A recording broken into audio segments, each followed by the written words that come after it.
Roll it! Hi, how is everyone doing? This is Isaac Winoto, the host and founder of the Footprints podcast, presented by Gen Digital Productions. We went on a brief pause for quite a while, but now we're back. In case you're new here, this podcast is not just your regular one-on-one interview, but instead, we're a platform that cares about the digital world we live in, its future, and the unique people behind it straight into your ears. We've had various guests who've walked different ways of life. Faith Manjuntak. Eva Alicia. Azevedo Ando Vireska Adikara Dalom. Shared stories unheard of. For me to decide that I want to be a singer, itu Mike Mohede. Kalau dia nggak ada dan dia ngomong kayak gitu, I wouldn't want to be a singer. And showed us the light at the end of their footprints. Zac, you're gonna make mistakes in your life. Trust me, you're gonna make mistakes. But the key is to learn from them. Be aware in the more literal sense of knowing what's happening in the world. We want to see color. When I see your color, I must be proud and I must see it as something beautiful. But starting this month, we're kicking it into another gear. From underrated young guests, world-renowned artists, and CEOs with a passion to make a difference, you'll listen to more voices, more passions, and for sure, more stories that make these heroes who they are today. Just sit back, enjoy, and stay tuned for more.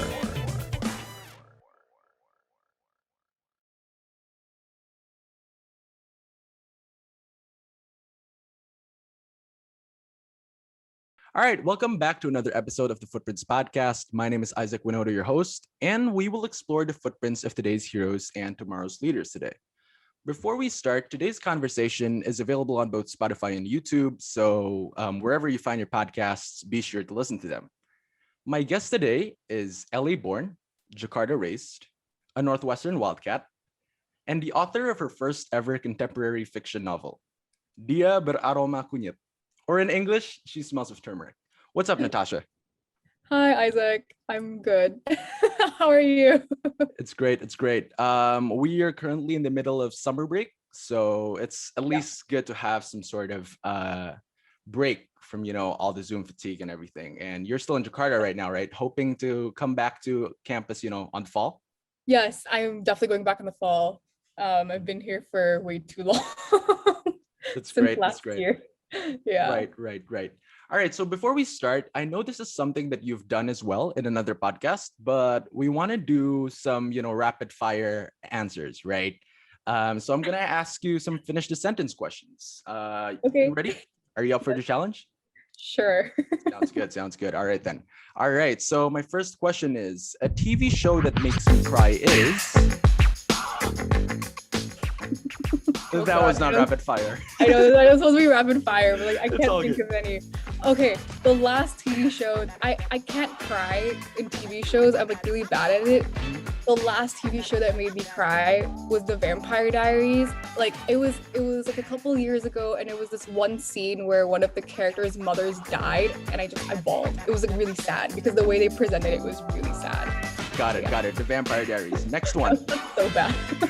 It's all good. All right.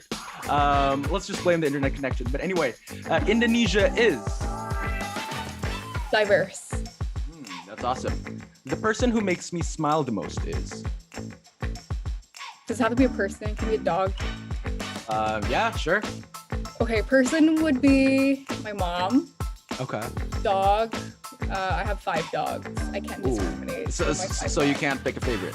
I can. Sorry. Okay. It's all good. It's all good. Your dogs will respect you for that one. Yes. Next one. My favorite spice is. Turmeric. There you go. And finally, Natasha Sondakh is. Me. Okay. I know, I I know like that's it. so Being boring. real, being authentic. Yeah. I'm all for that, right? Yeah. All right. I think you nailed it. Besides that first question, everything was great. It was great. So far so good. Before we jump into your story, there's definitely a lot of congratulations that I would like to go through. So let's just give you your flowers first, right? First of all, obviously, congratulations on releasing and publishing your first ever contemporary fiction novel. And congratulations as well on the collaboration with Kinokuniya, being on top of several, awards lists in, I think in Amazon as well. And yeah, having your book out in different places. So definitely, congratulations for that. Amazing feat. Thank you. But before we get into all the questions, let's dive into April the 30th, 2021. What did that day feel like to you? Well, okay. I think I should first say April 30th was the day that I announced the book's publication, but the book was technically published 2 days before. So yeah, I guess I'll talk about both because the one that like when the book was finally published, that was a lot more dramatic. And that's Yes. probably the answer you want to hear. Right. So April 28th was actually the date when She Smells of Turmeric was officially published. The reason why I didn't announce it on the 28th was because I wanted to give myself a 2-day leeway to like get Right. everything in order, you know, like social media captions, emails, stuff like that. Mhm. But so yeah, on the 28th, when I got notification that the book was finally published, I remember crying. Wow. And it wasn't like, I don't know, it wasn't like, it obviously wasn't sadness. I was extremely happy because, you know, this book was something that I've dreamt about for years, right? Like I've been wanting to publish my own book since I was 6 and I'm 20, so that's 14 years in the making, and it's a surreal feeling.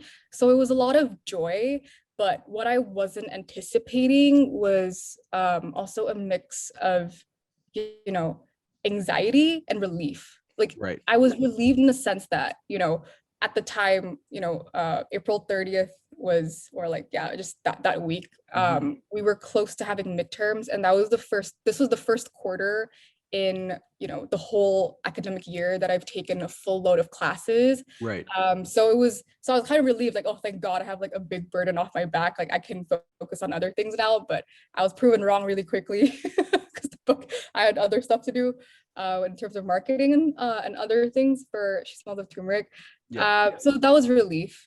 But I also felt a decent amount of anxiety because I realized that, you know, at this point, my life was going to change. Like maybe not drastically. Like I knew that I wasn't going to be J.K. Rowling overnight, but the change kind of scared me because I'm very much an introvert and I honestly don't like being in the spotlight. So I know that that was going to change, and that, you know, yeah, that like it was scary, you know, because it's a milestone, yes, and I celebrate it, but you can't help but feel scared. And at first I kind of like slapped myself. I was like, why are you complaining? Like this is amazing, like this is something that you dreamt of your whole life. Got it. Right. And I think the day after, like the 29th, or like that weekend, I don't remember exactly when, but I watched this video by Jen Im, who's like, she's a Korean American YouTube personality, and she announced her pregnancy. And in that video, she basically talked about like, okay, I know basically what I was going through. It was like, you know, I'm pregnant. It's supposed to be a good thing, but I'm scared as shit, right? Sorry, scared as heck, right? It's fine. It's fine. Okay, thank God. But yeah, like she was really scared. And she said, you know, it's okay to feel happy and like anxious or like and sad at the same time. Like it's not like it shouldn't be a linear feeling. And that's when I was like, okay, maybe it's fine that like I feel, you know, not like I was really happy, yes, but like not, you know, like 100% happy, if that makes sense. So that kind of affirmation was really useful. And then on the 30th, come launch day, honestly, I didn't really feel much because it was just so overwhelming. You know, to like post everything, get all the marketing material in order. For sure. And like, yeah, it was just honestly pretty stressful. So that was just a day where I replied to a lot of people and like thanked a lot of people. And the responses I was seeing on social media and also based on my sales dashboard on Amazon was really overwhelming. It was like overwhelmingly positive, yes, especially because the book was a #1 new release like shortly after. But yeah, it was definitely a mix of those three emotions that I was feeling that weekend. Yeah.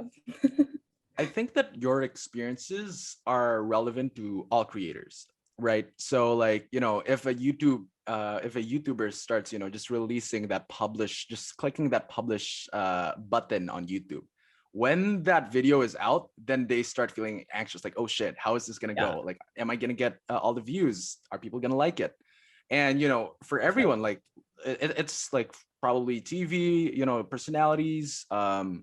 You can go on and on, right?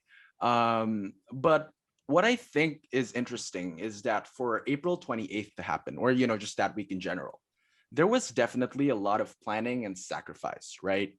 Yeah. 10 months of writing, going through this pandemic that is still getting worse as we speak here in Jakarta, dealing with your own thoughts, and eventually birthing out 92,000 words and 418 pages that became bestsellers on the day of release.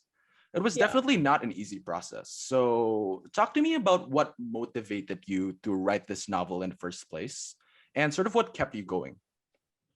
So I was actually very motivated by the fact that Indonesia isn't represented properly in Western literature.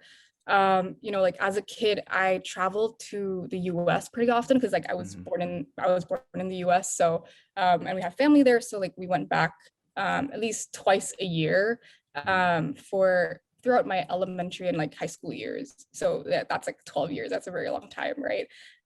So because of this constant, this constant travel back and forth to the US, I was always confronted with the reality that is my life in Jakarta versus like a drummed up reality of LA. Sure. Yeah. Right? Because I was always juxtaposing these two places at the same time, right? So because of this juxtaposition and because of this constant comparison, I started to feel really insecure about being Indonesian. And it didn't help that when I grew older, as in like, well, not that old, like middle school, high school time, I was met with a lot of like microaggressions and stereotypes and condescension for being Indonesian. I think I'm definitely not the only one who's experienced this, but like a lot of people have asked me, oh wait, you're from Indonesia? Oh my God, do you guys listen to Taylor Swift? Do you know who Taylor Swift is? I'm like, yeah, I love Taylor Swift. They're like, oh my God, that's awesome. You have Wi-Fi? And I'm like, yeah, we do have Wi-Fi. So it's like really dumb questions. And I know that, I mean, yes, they are really annoying and they are kind of offensive to some extent, but you can't really blame them either because these comments are genuine and they're coming from a place of I don't want to say ignorance because they're not being ignorant, but it's just a lack of knowledge, right? Like people just don't know about Indonesia, and like they assume that Indo is what a stereotypical poor country in the global south looks like, which is it's not, right? So in a way, writing She Smells of Turmeric was for me to represent Indonesia in Western culture so that more people will know about us. And so that hopefully, like the goal is that by reading She Smells of Turmeric, someone would be more intrigued to learn more about Indonesia, perhaps travel here. But even if they don't get to that level, then at least have a better understanding of how dynamic this place is, Right. And I feel like, the themes so I've been reading the book as well. Haven't finished it. Definitely will finish it. But I feel that, the themes of identity, belonging, as much as the experiences that you put out in the book might not be directly, sort of, okay, I actually experienced this. It's not, the same experience for everyone, but they're relatable in a sense that, they talk about identity. They like everyone can resonate with this belonging theme, right? And that's what just makes it powerful. This is definitely something that I want to get into later, but I want to talk about your process first, right?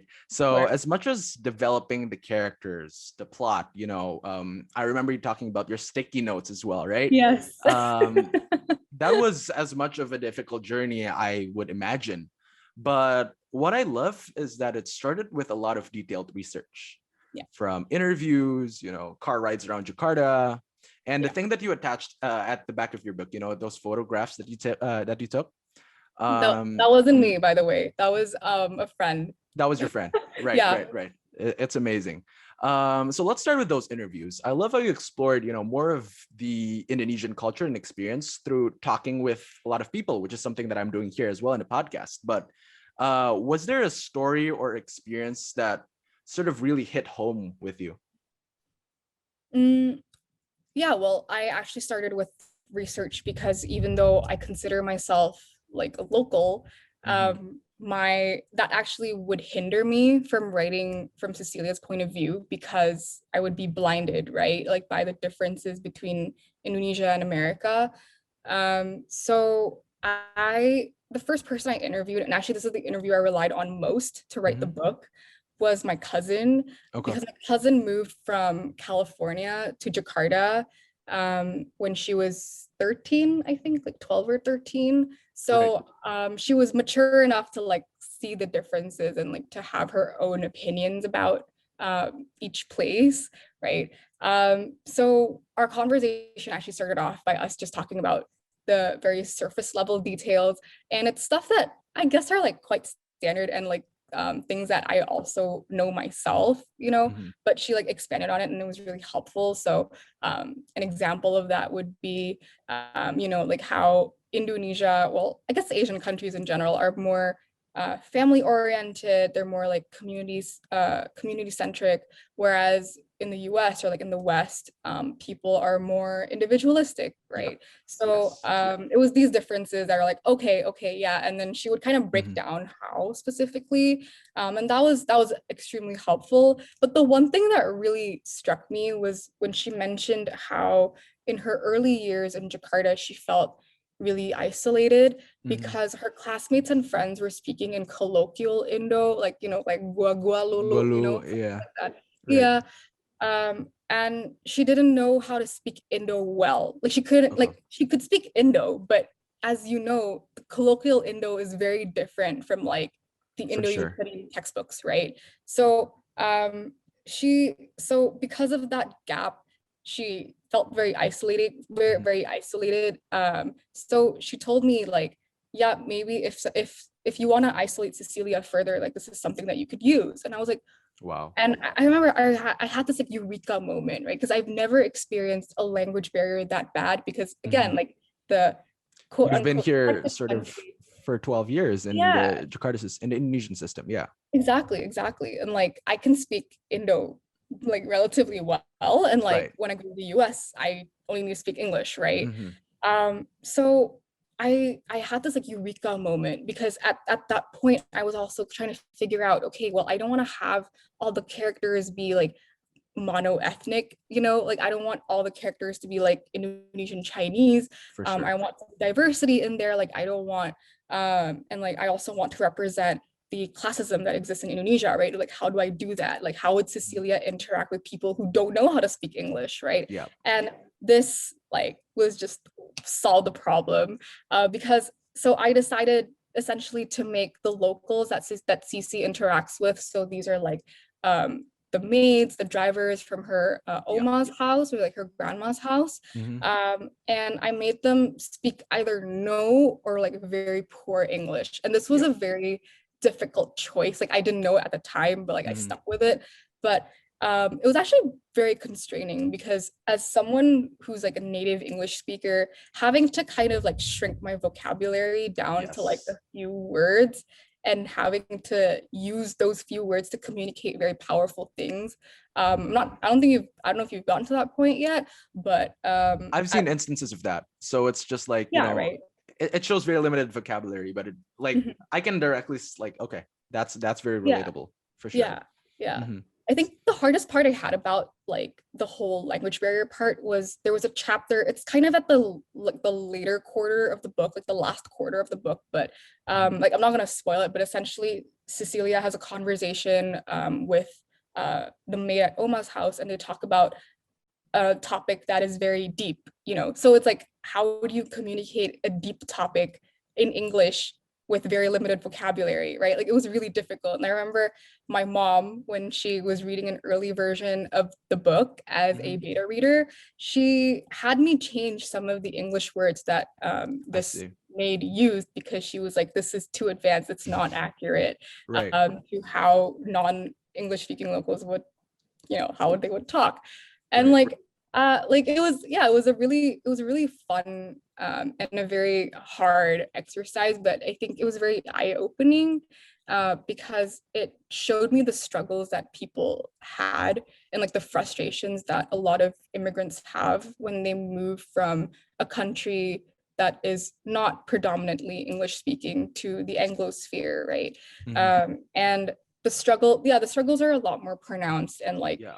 Especially now with the rise of anti-Asian hatred and crimes against the Asian community. It's especially important that we acknowledge like how far these immigrants come from, I guess.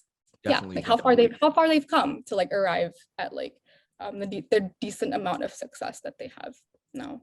Yeah, definitely. And I feel like it's definitely going to be tough for I feel for your cousin, you said, I think.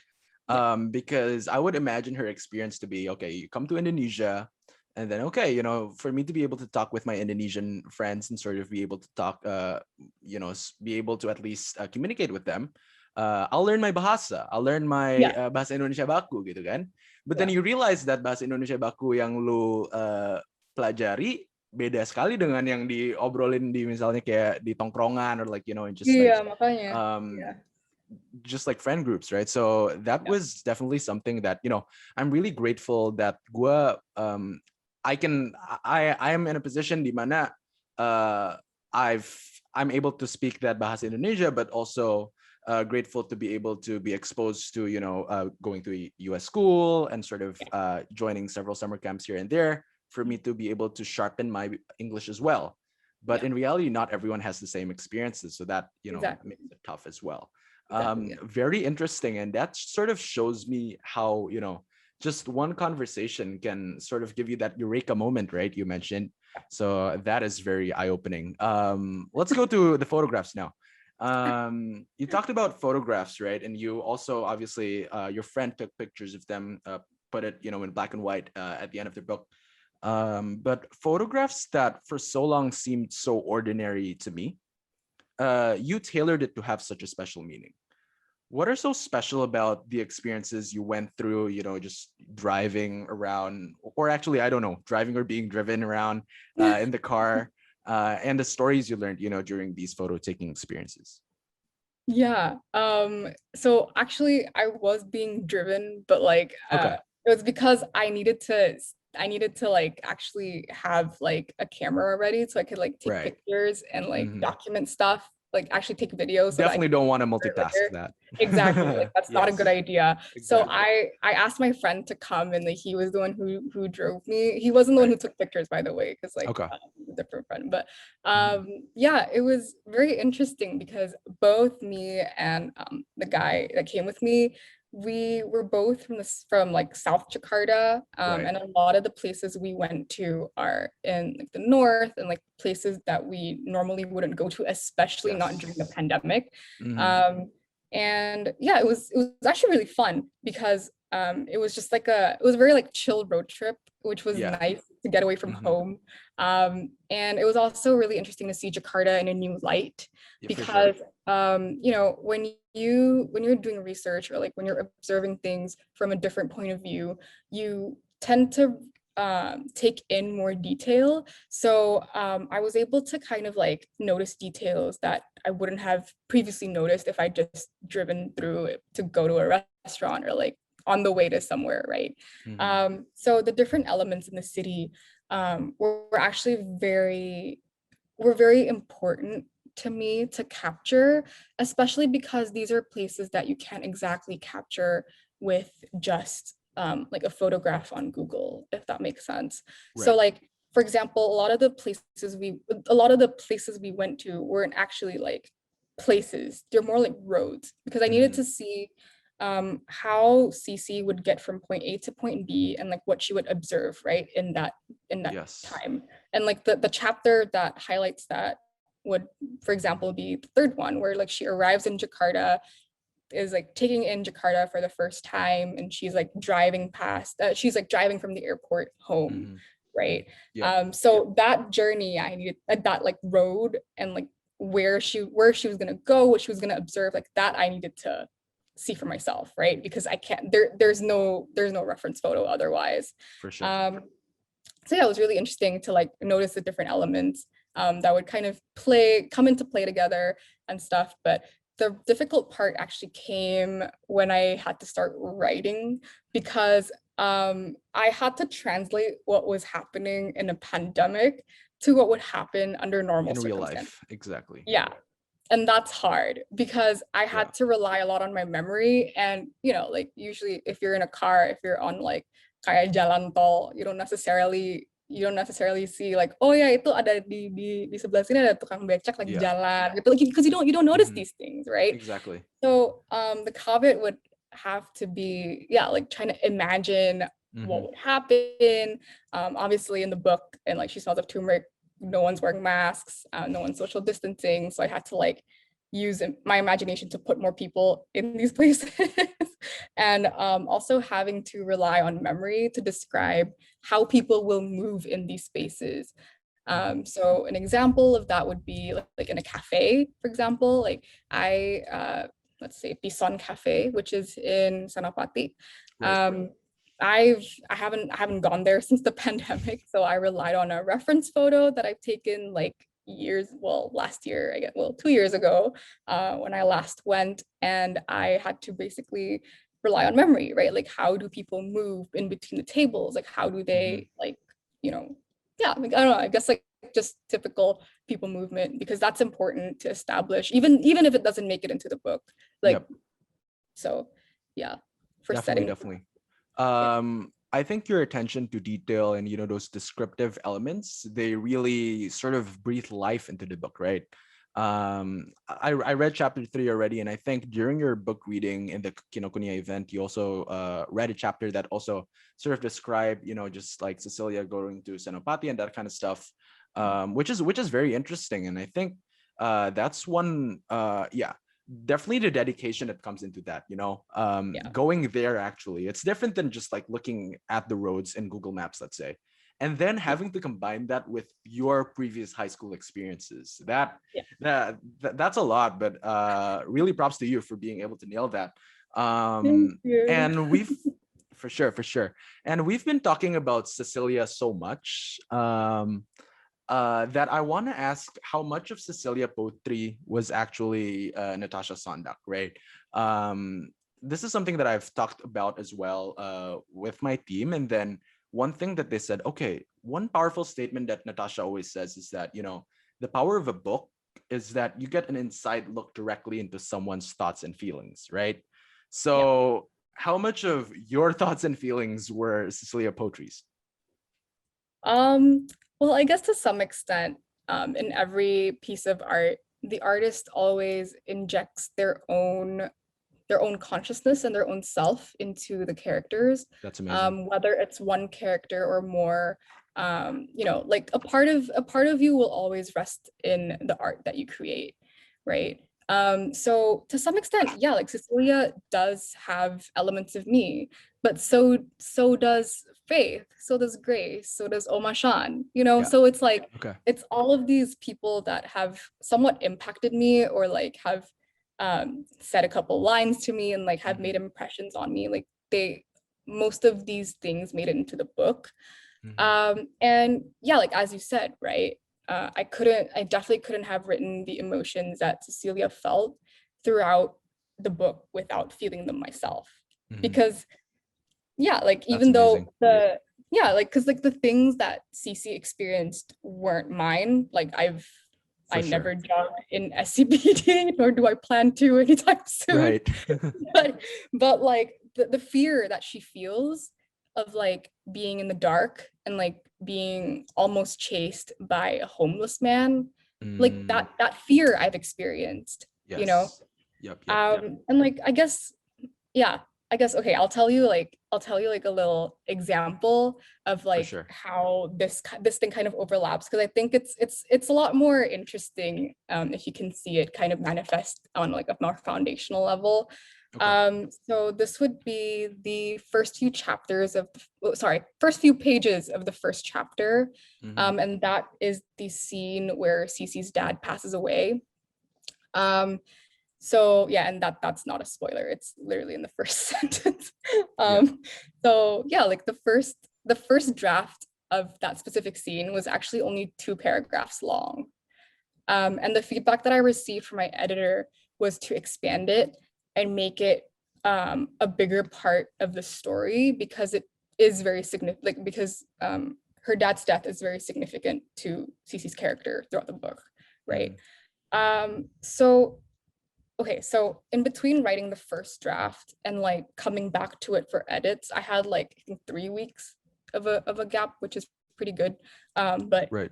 I yeah, like during that time period, my dog, who I grew up with for 12 years, because he's well, yeah, it was short of turning 12, but he passed away very suddenly.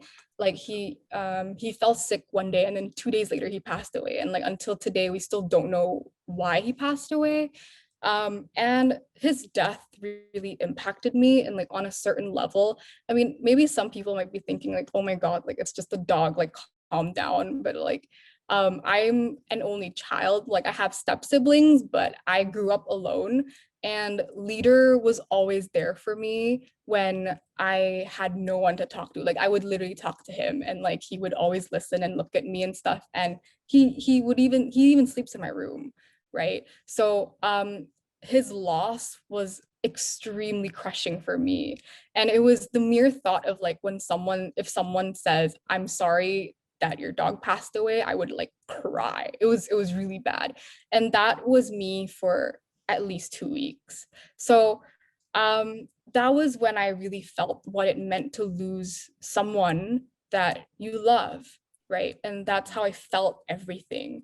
And processing Leader's death really showed me how to write Cece's grief.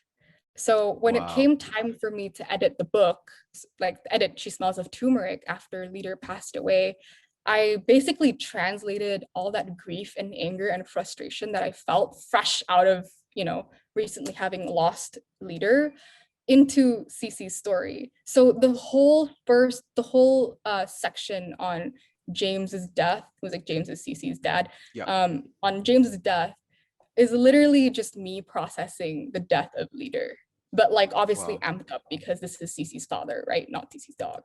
Definitely. And yeah, and like I guess to like tie a ribbon to to Leader inspiring that first few pages, I wrote him into the story as Oma's dog. So Leader will always live in She Smells of Turmeric. So if you like, yeah, when y'all read it and you see like the miniature schnauzer Yes. that by Oma all the time, that's Leader. Definitely. Deepest condolences as well to your dog. Oh, And I feel like, when these quotes, when you scroll on Instagram and you see those quotes on like black background and just white, life is short, make the most out of it. It's just like, okay, you like it. You're like, okay, Yeah. that's true. But when something or, like an experience, like let's say someone you love actually passes away, or, that sort of experience, that hits you differently. It's like, when you read Yeah, that quote, it's like, it totally changes your perspective, right? So for sure. so yeah, I mean, I like for those people who is just like, it's just your dog. I feel like, you have to look at the overall bigger picture. This is something that can affect someone, and definitely it was very powerful that this sort of experience was, transferred into, just writing that first chapter. And definitely this is something that that the first time that I heard it, and I was like, damn, it's great. It's great how you pull that experience in. Yeah. Definitely that was amazing. And I really love how, the author's consciousness is poured into different aspects of the book. um and I remember reading in the forward, I think that's what he called it, right? Is it a forward or the Yeah. prologue? The forward. Right, right, Forward, right. yeah. And you said that this book, as much as you want it to sort of help other people learn more about Indonesia, it's also sort of a therapeutic process for you. Yeah. You became more aware of your own Indonesian identity, you learned more about yourself. So what did you learn more about yourself after publishing this book, about your own self identity? because obviously it's a big theme that that you highlighted, and that I feel as well is something that you want to sort of show to the world. But what was it like for you? I guess it's like through the book, right? Like it's Right, not like right. the book. So, Okay. after those countless hours writing and sort of just saying, okay, this is what I want to put out. What did you learn more about your own identity? Mm, well, honestly, yeah, like I've always struggled with my confidence. Like Okay. people have like I always rely on other people to tell me if I'm good at something. Mm-hmm. And on that same vein, I would try to rely on people to make decisions for me. Like Right. it's just as simple as like, oh, do you prefer, I don't know, this chair or this chair? Like I would say, okay, I prefer the first chair, but what do you You think? think? Yeah. Yeah, like I'm always like that. Right. So yeah, anyway, well, back to the book. I've actually never written a fiction piece that's as long as She Smells of Turmeric. Mm-hmm. In fact, the reason why I transitioned from writing short fiction basically throughout my elementary and middle school years Mm-hmm. into poetry in high school, which became the foundation for my technical writing skills and like my career. Um, it was because I couldn't write a fiction piece from start to finish to save my life. So when this opportunity came up to write a book, I picked fiction because I figured, you know what, it's a pandemic and like I don't want to spend this much time on a book if people are not going to read it. And as you Yeah. know, poetry readership is very small, right? So so yeah, like it was, even that in itself was already like a big challenge for me, and I Mm-hmm. wasn't sure if I was going to be ready to take it up, even though actually I just came fresh from a class that taught us all how to write fiction. Anyway, so yeah, like I guess as a kid my parents have always emphasized the value of humility, which is great, and like honestly humility is extremely important, but because they emphasize Got it it. so often I tend to confuse confidence and arrogance, because like the one thing I don't want to be is arrogant, and Yep. sometimes the lines blur, right? Mm-hmm. Because sometimes an overly confident person can come across as arrogant, especially if you're, you know, if you're in Mm-hmm. Asia, right? So this plus like the whole fear of writing, of like tackling a challenge that I've never done before, and a personal event had actually sent my confidence just like spiraling. Oh yeah, and COVID too. Yeah, all of that. So when I finished She Smells of Turmeric, I think I finished it on Halloween 2020. That was like the first draft. That plus hosting a successful pre-sale, that was something that I never thought I would be able to do. Again, this is coming from someone who has switched from writing, you know, fiction to like, I don't know, 5 lines of poetry.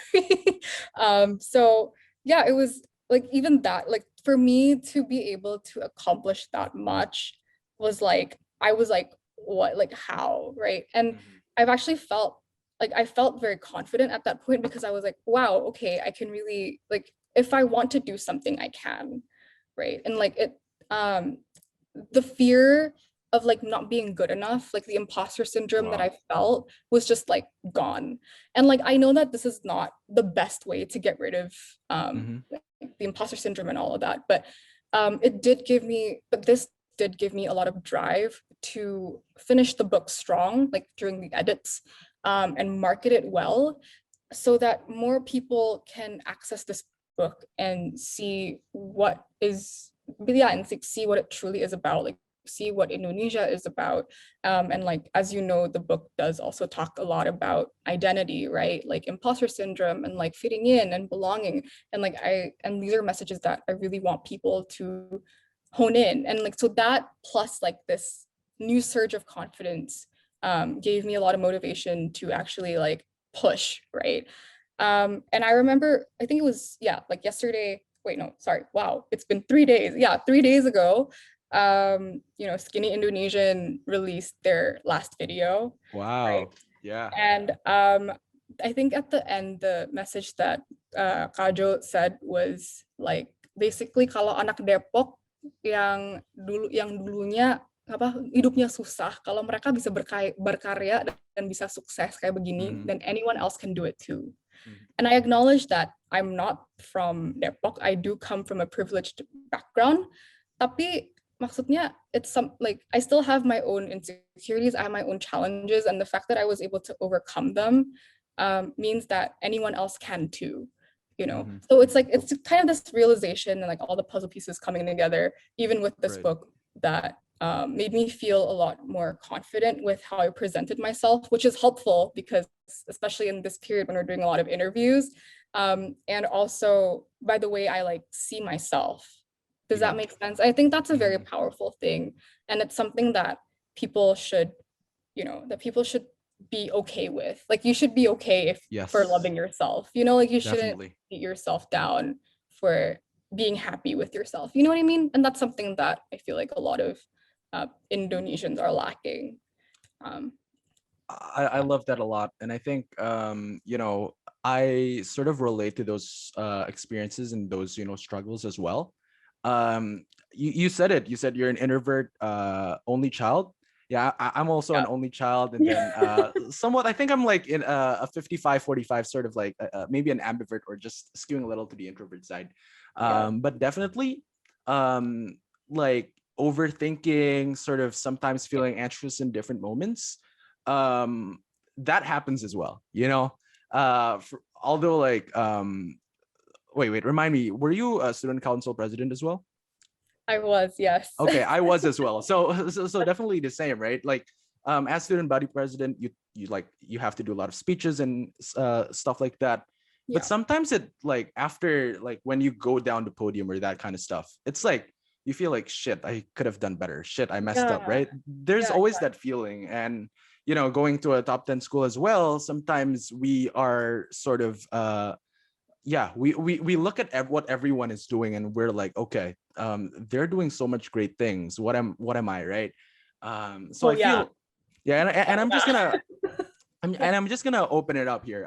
Sometimes like the thing about Zoom that I don't really like, or just video just video conferences in general, is that if there's an environment where I feel is very sort of tense, you have to look at yourself, so you get self-aware instead of just being in a normal setting. And the way I do that is sometimes I just hide self-view, but so those are some struggles that happen to me and for sure a lot of people.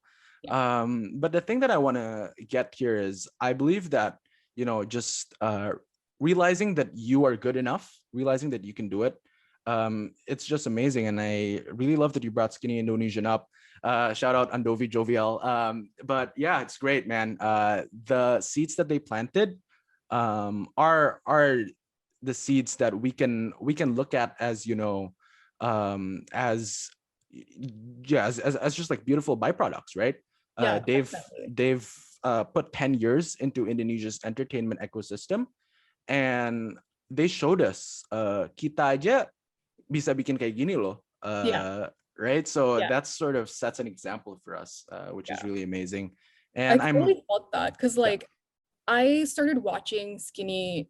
I know this is low-key gonna be like a tribute to the both of them, but this is but it's the truth. Like I started watching Skinny when I was in middle school, I think, or like early high school, and I remember thinking like, oh my god, Indonesia is actually pretty cool. And that was what kind of jump-started my journey into like from being insecure about Indo to like actually being like, being more proud, I guess, of being Indonesian, because the number of people that can represent us in media are extremely small. And like, I mean, it's growing now. Like we have Joey Alexander, like Rich Brian, and like Nikki and Stephanie Putri, but still like there's a lot more room for improvement. And they were the ones who jump-started this whole movement of like Indonesia going global in the, in like the entertainment industry.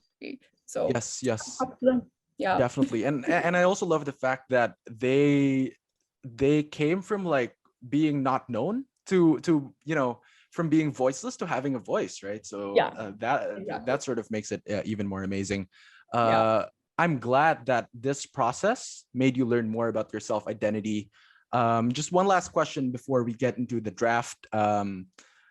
Yes. This podcast is all about youth empowerment, right? We want, as you said, we want to highlight those who have, shown a bright light for Indonesia and sort of in whatever walk of life that they are, sort of show that we can do it as a nation. We can do it together.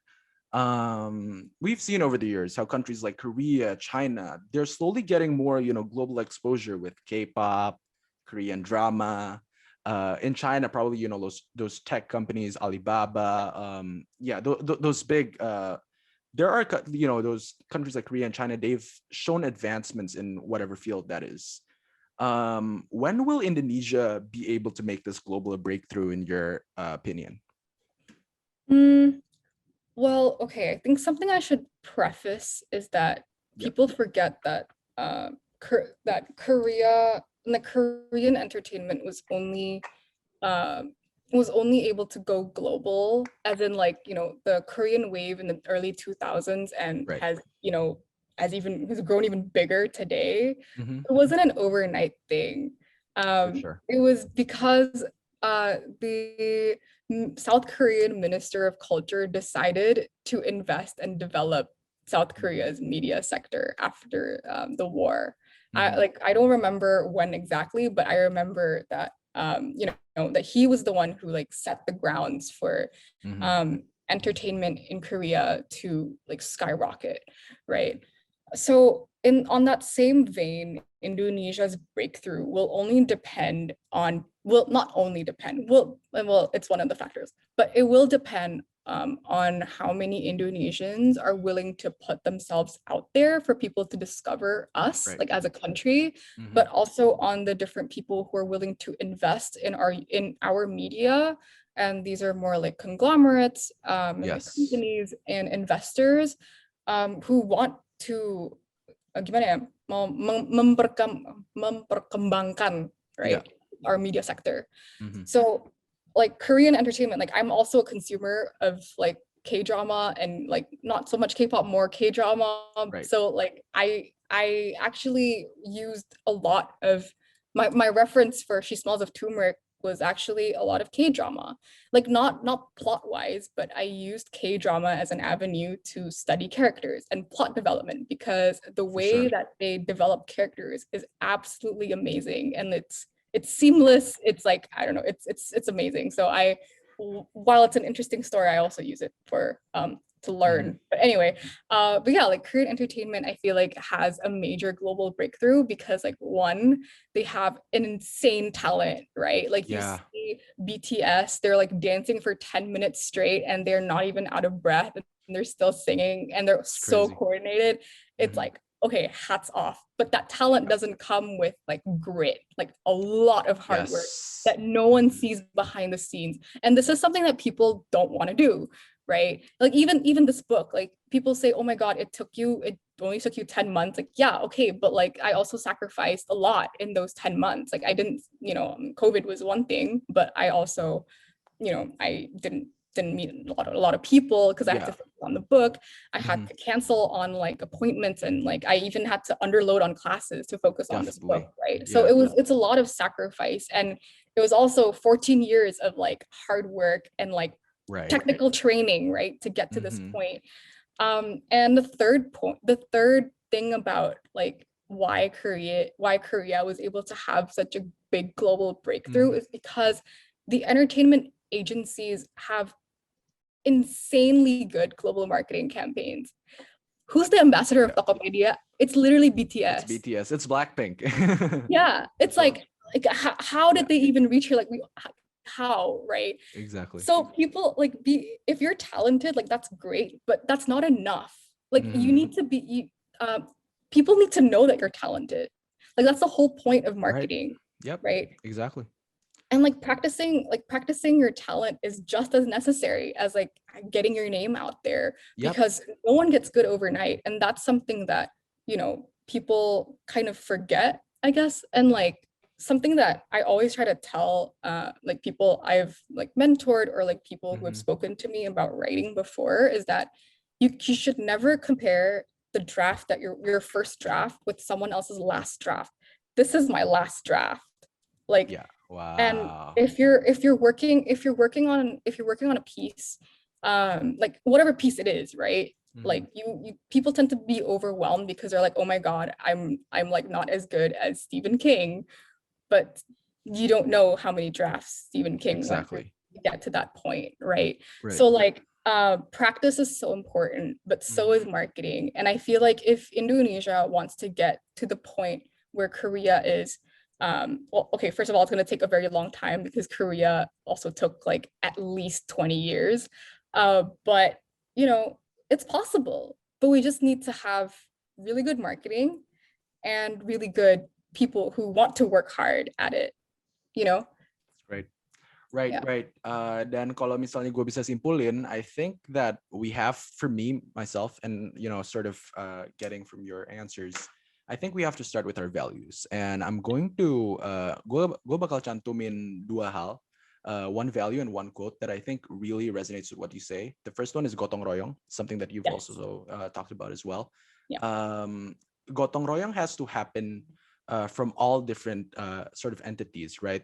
There has to be collaboration from the government, from the conglomerates, from the citizens, from the businesses as well. And I think one thing is that if let's say the government makes a policy, it has to outlive the person as well, because there's going to be turnover, right? Every 4 to 5 years. And I think one thing that was powerful dan gue bakal Indonesiakan adalah what you said about the process. There's a saying in bahasa that proses tidak pernah menyangkal hasil, right? And I think this is something that really goes with what you said.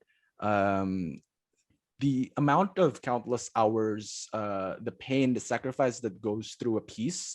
When people look at the finished product, they're like, "Wow, keren banget!" But it's not that easy. You have to go through like if we go to Skinny Indonesian again, did you watch the pensinya mereka pentas suara Indonesia?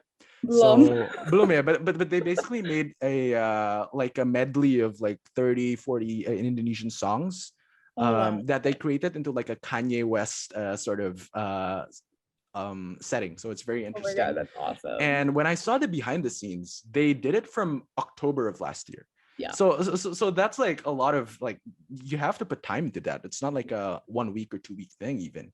Tasha, thank you so much. It's all the values that you've given are definitely very relevant, and I'm sure that my listeners can take away a lot from what you said here. Thank you. But before we finish, let's go to the draft. And because I think you said just now that your readers have been, sort of amazed by the way you describe food. Well, let's do a food draft, right?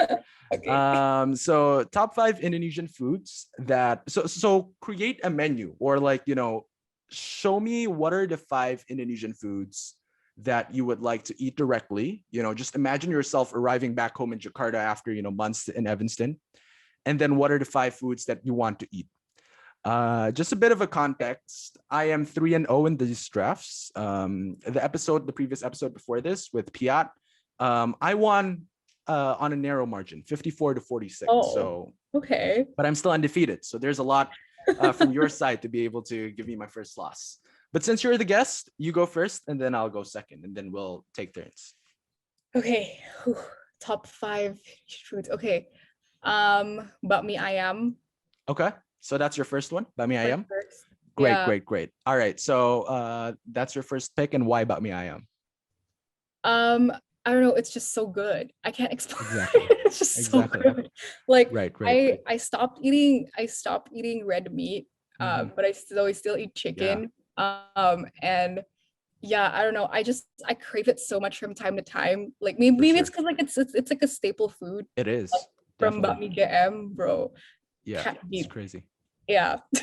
I have one bakmi ayam yang gua langganan, and like I have to order that like every 2 weeks. It's just too amazing. Right? Yeah. Exactly. Right. Awesome. So bakmi ayam with your first pick. I'm gonna start with something light. I'm gonna start with a snack, bakwan jagung. That's my first pick. Oh, I love bakwan jagung. Right? My mbak makes it so well. It's like you can't match it. Yeah, you can't. All right. Bakmi ayam, bakwan jagung, your second pick. Well, yeah, I think my picks are all gonna be like main food, but It's fine. It's all gudeg, good. That's but amazing. not the one from Jogja, because the one from Jogja is too sweet in my opinion. So which one? Jawa? The Like ones Jawa made Timur? in Jakarta, I like. Jakarta's. Okay. Yeah, like I mean, it's still Mhm. it's still supposed to be the one from Jogja, but I feel like the ones that are like authentically from Jogja are like Mhm. way too sweet. All right. Yeah. So what was that? Tadi apa gue lupa? Gudeg. Amazing. All right. My second pick, I'm gonna go sayur asam. Just the mix of flavors I was there, gonna say sayur asam. and spices. So I took your pick. I'm so sorry. Yeah. That was good. No, good choice. Yes. All right. Your third pick. Telur balado. Ooh. It's not Indonesian with a bit of spicy. Yeah. Without a bit of spicy. Right. I love spice. So like yeah, Yes. telur balado is the best. It's like Mhm, I don't know, it's just the combination between like the balado, like the tomato part of like Yeah. the sauce balado plus like the fried like boiled Ooh. fried egg. Oh my god, so good. And like, it's so crunchy. Right. Yeah. Yeah, and I think it's not like that like spicy as like samyang that sort of hits you. So it's like Yeah. it's like a delicate balance, right? Yeah. Awesome. Exactly. Yeah. I'm gonna go big right now with my third pick. I'm gonna go nasi goreng kambing. Nasi goreng kambing kebon sirih. I know that this might sway people to Tasha's side, but yeah, for me, I think that's very hearty. That's a great meal, and I think that everyone should try nasi goreng kambing. I think it depends, because like some nasi goreng kambing can be like kayak bau gitu loh. You Nah, know what I itu mean? dia. Yeah, exactly. Kebon 'Cause, like, sirih it is the best depends. Oh one. really? You know that one? Yeah, that's the best I one. can't eat it. It's red Okay. meat. Right. You're right. Exactly. All right. Yeah. Your fourth pick. Oh, sayur lodeh. Ooh, Specifically amazing. sayur lodeh pakai labu siam. That's Yeah. amazing. Yep. Yeah. Right. All right. Fourth pick. I'm gonna go tahu telur. Tahu telur and right Yeah. with ketchup and kacang. That's amazing. The one from Tasate is really good. Yeah, or Tahu sate telur. Kasenayan as well. Yeah. We're just shouting out so many restaurants here, but yeah, get your good food, everyone. Yeah. I'm really hungry now. Exactly, and it's like 7 p.m. now, so just to warm up your taste buds. Exactly. Yep. All right, fifth pick to round it out. Fifth pick. Nasi bakar. Ooh, wow. Yang isinya apa tuh? Ikan, ayam, or like? Biasanya sih gue makannya pakai ikan. Ooh, yeah. That's Yeah. nice. That's Like, nice. it's the one wrapped in like banana leaves. Like I don't banana know leaves. what- It's Yeah. like kayak Pakai round teri. gitu kan? Yeah. Yeah. Pakai Mhm. teri, pakai serai, and biasanya like a little bit of like fish. Yeah, So- yeah. And then Yeah. biasanya ada kayak cabai rawitnya beberapa kan? Yes. Yeah, Yes. exactly. Yeah. Awesome. I'm gonna go with es campur with my last one. Sort of go yeah. a little sweet. Tadinya gue mau Good choice. martabak, but I feel that would be like I think I would throw up after those four. I think so too. Going for es campur I think would be a good way to end it out. All right, Yeah. so my 5 versus your 5 in the Footprints Podcast Instagram. So everyone be sure to check that out. But yeah, that's the end of the podcast. Thank you so much, Tasha. Do you have anything else to say before we end this episode?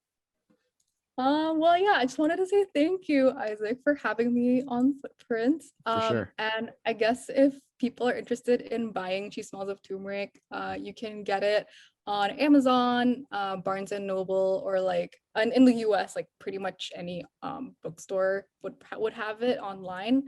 And if you're in Indonesia, you can get the book from Kinokuniya. Awesome. Kalau gitu, my name is Isaac Winoto. My name is Natasha Sondakh. This is the Footprints Podcast signing out. Bye-bye, everyone.